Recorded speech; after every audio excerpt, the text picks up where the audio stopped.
Hola, bienvenido a Es Vital. Recuerda que es muy importante que estudies tu lección antes de enriquecerte con los comentarios de tu preferencia. Si ya estudiaste, entonces empecemos.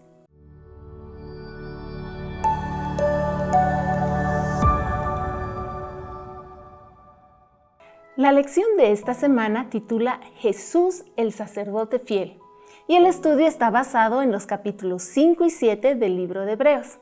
Isaías 59:2 dice: pero vuestras iniquidades han hecho división entre vosotros y vuestro Dios, y vuestros pecados han hecho ocultar de vosotros su rostro para no oír.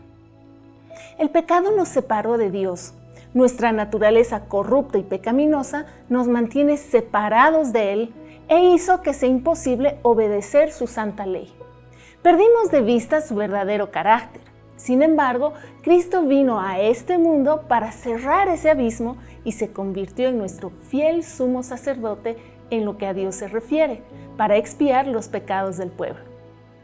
Veamos en primer lugar cuál era el propósito de los sacerdotes.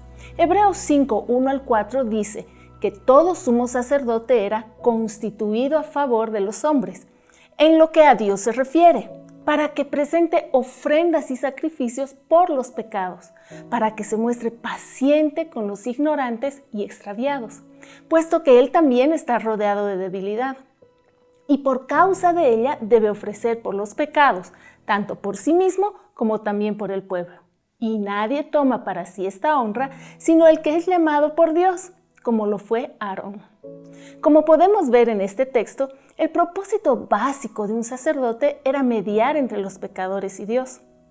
Era ministrar en favor de los seres humanos delante de Dios. El sacerdocio y sus prerrogativas fueron designadas por Dios mismo. Lo puedes ver en Éxodo 28:1.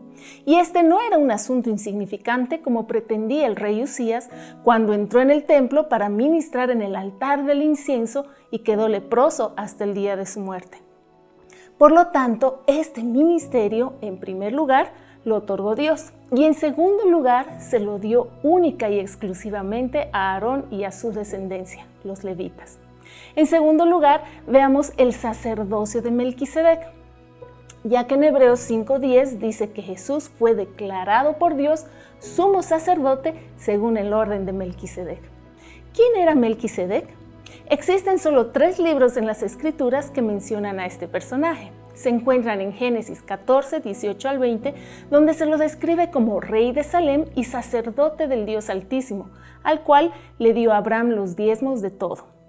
Otra referencia se encuentra en Salmo 110:4, un salmo mesiánico donde dice de Jesús: juró Jehová y no se arrepentirá.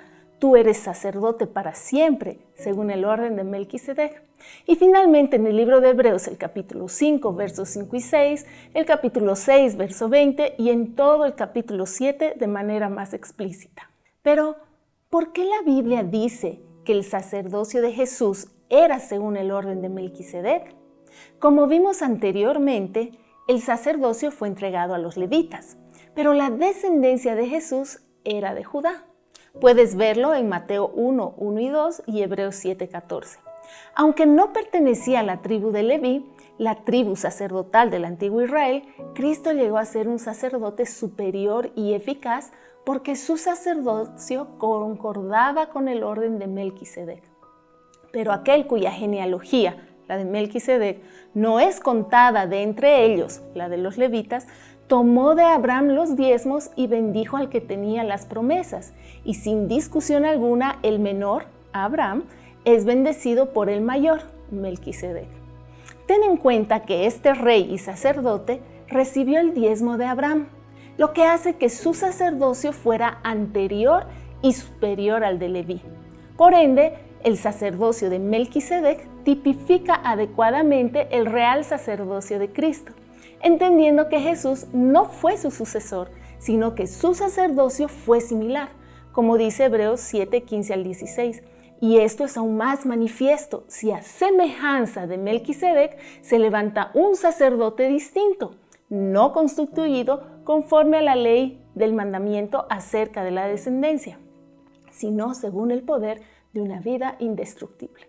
Por otra parte, Hebreos 7:3 dice de Melquisedec que era sin padre, sin madre, sin genealogía, que ni tiene principio de días ni fin de vida, sino hecho semejante al Hijo de Dios, permanece sacerdote para siempre. Algunos dicen que Melquisedec era un ser celestial e incluso que era Cristo, pero este carece de argumento cuando Hebreos 7:11 dice: ¿qué necesidad habría aún de que se levantase otro sacerdote según el orden de Melquisedec y que no fuese llamado según el orden de Aarón? Lo que en realidad Pablo está haciendo es usar el silencio de las Escrituras con respecto al nacimiento, muerte y genealogía de Melquisedec para presentar una tipología, un símbolo del ministerio sumo sacerdotal de Jesús. Finalmente, veamos el sacerdocio de Jesús, el cual, uno, es perfecto.